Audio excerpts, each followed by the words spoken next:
staying on the restoration of Hep C-specific immune response topic, there may be some difference in terms of how long you've been infected for. There's some evidence that treating acute infection, there's more readily restoration. And it may be even in the chronic sort of setting that someone infected for 2 years, 5 years is different than someone infected for 25 years. And if we're thinking about prevention of reinfection, it's actually generally injecting drug users who've been infected for a shorter period of time may be more at risk of reinfection because of risk behaviour. So the bar may not be as high as we think it is in terms of a vaccine to help that issue in terms of some restoration of Hep C-specific immune response, even a suboptimal vaccine in that sort of setting may be very beneficial. Yep. Gisela McPhail here from Calgary. Just to answer the question about the envelope vaccine, Mike Houghton and Lauren Terrell are working out of that through Edmonton. Right. Hi, my question was for Dr. Varsters. I was curious about why, I know you probably don't know Canada's context per se, but why a government would opt to wait until children are school age to do the vaccination versus at neonatal if they're going to be paying for it anyways either way.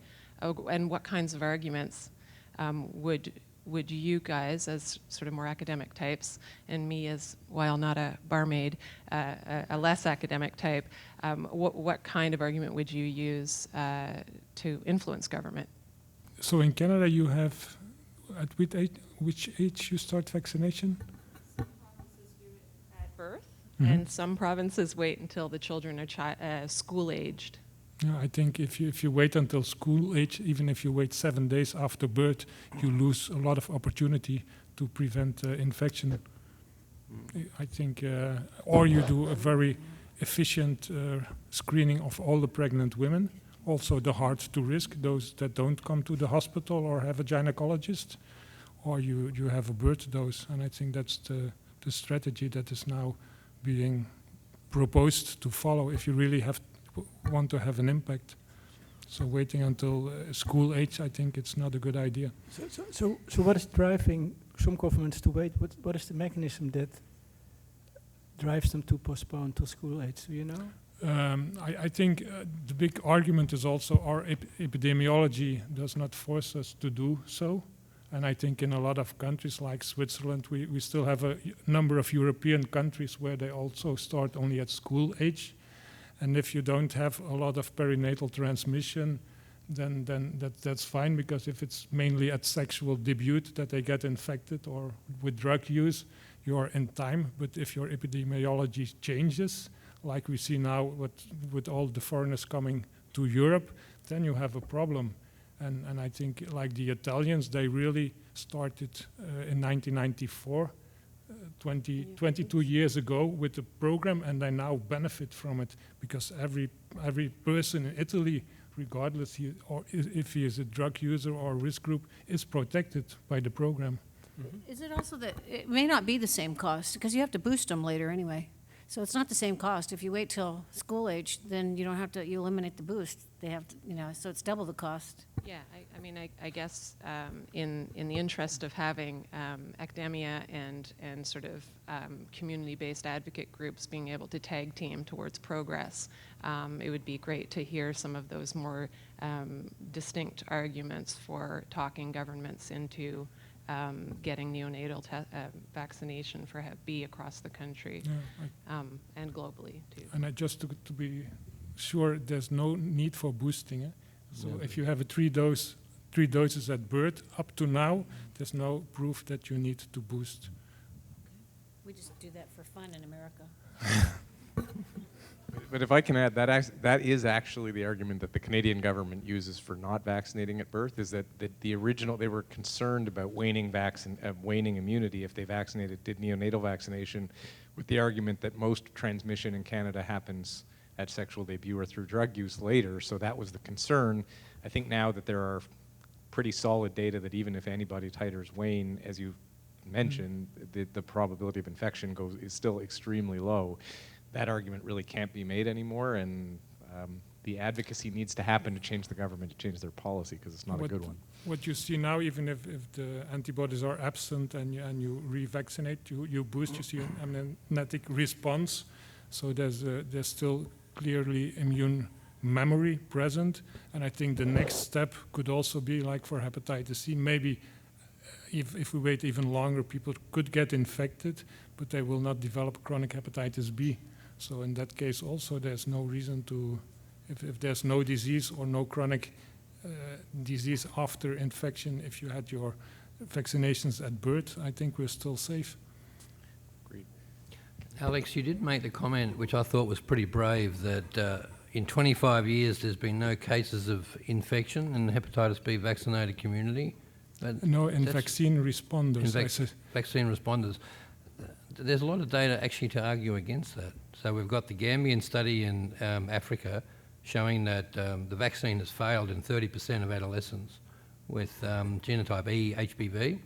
And we've got similar studies in Australia in the Aboriginal community where 25% of adolescents are anticore positive following a normal proper course of hepatitis B immunisation.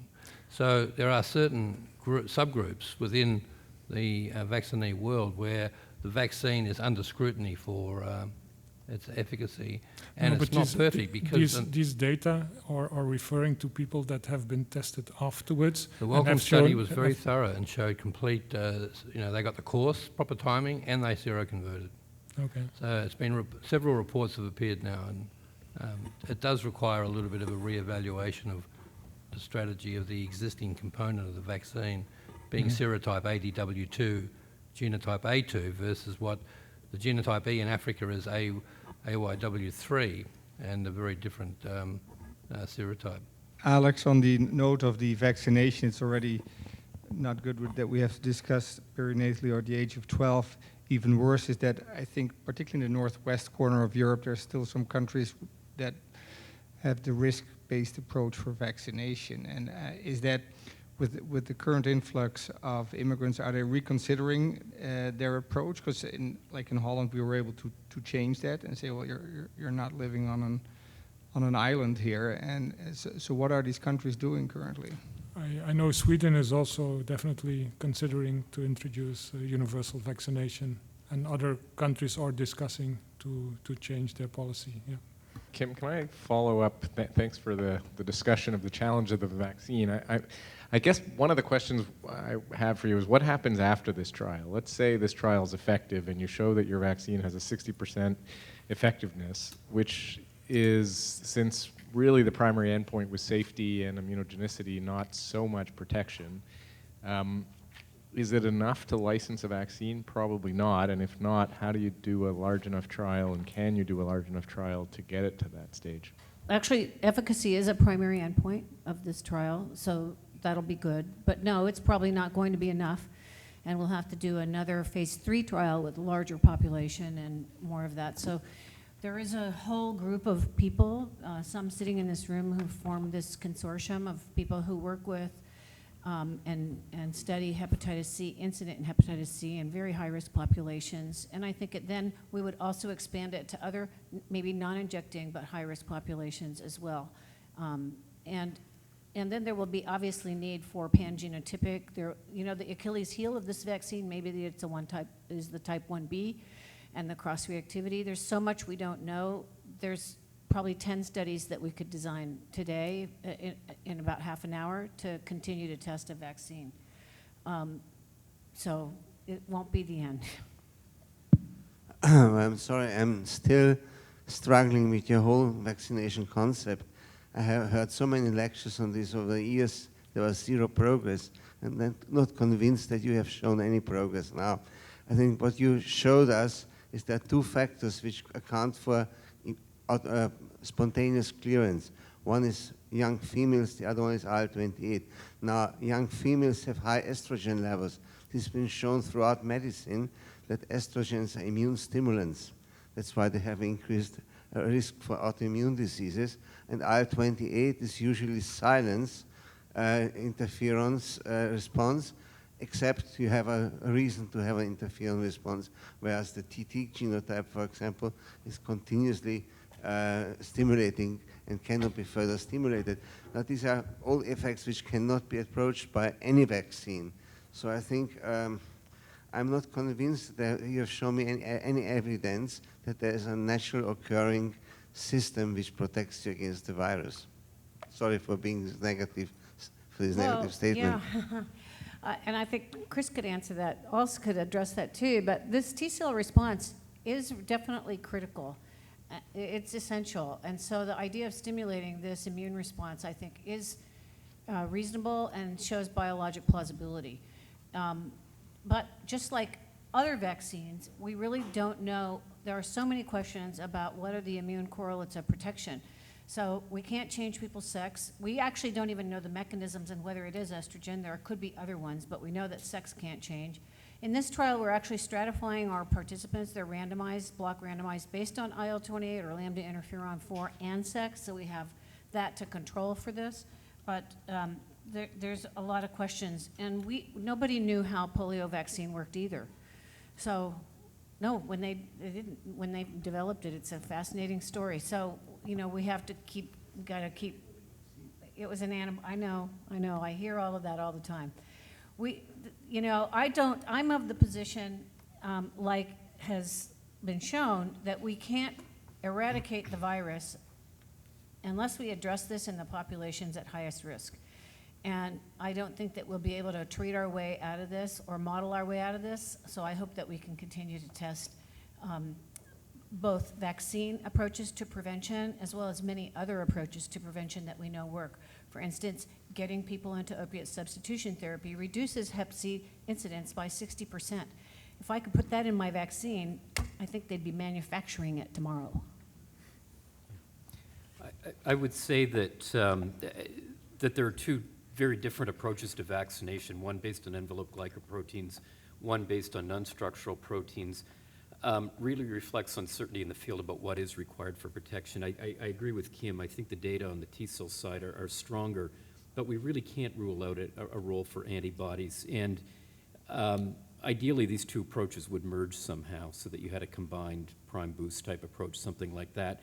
But there is no commercial activity on the envelope side at all. Kairos has tried their vaccine for immunogenicity with a prime boost, with the Chiron type vaccine. But as far as I know, they're not moving that ahead. The group in Edmonton is continuing to pursue the envelope glycoprotein, but at least to this point, in a non-commercial environment. So, but these two approaches, the Chiron approach really developed very early on out of their success in making recombinant hepatitis B surface antigen as a vaccine. They thought the envelope would work, but it's persisted, the idea has persisted, and there's still support for it. It would be nice if these could be combined somehow.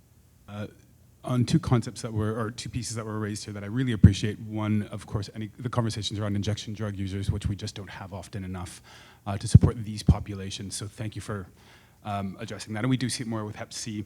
What I want to name is when we talk about injection drug users as a population and being hard to reach and maybe not able to adhere to treatment, I wonder if we are simplifying who injection drug users are and why they are hard to reach. Because they're hard to reach for very many different reasons. Because they're street involved, because they're underhoused, because they're soccer moms who live with too much shame to acknowledge doing anything other than drinking orange juice and going to their kid's soccer game. For all kinds of reasons, they're hard to reach. And for all kinds of reasons, adherence may be difficult. So I caution that when we talk about injection drug users, we need to talk about them dynamically. The other piece is treatment as prevention, which of course, is really ramping up on the HIV side. I'm HIV positive, and make no mistake, the prevention capacity of my HIV treatment is not lost on me, and the ability for me to protect my sexual partners and make sexual decisions that are my own and that of my partner. What treatment never is, first, is prevention. Treatment is treatment, and we need to talk about treatment always as treatment first. What are we doing to two groups of highly stigmatized people who are therefore living with a great deal of shame when we say, oh, no, we're not treating you for you, we're treating you for them. They already feel like they're worth nothing. We have to be really, really careful. That's it. Okay, I think that was a very useful remark and a nice end for this session. I'd like to thank the speakers and my co-chair and you as audience for a very interactive session.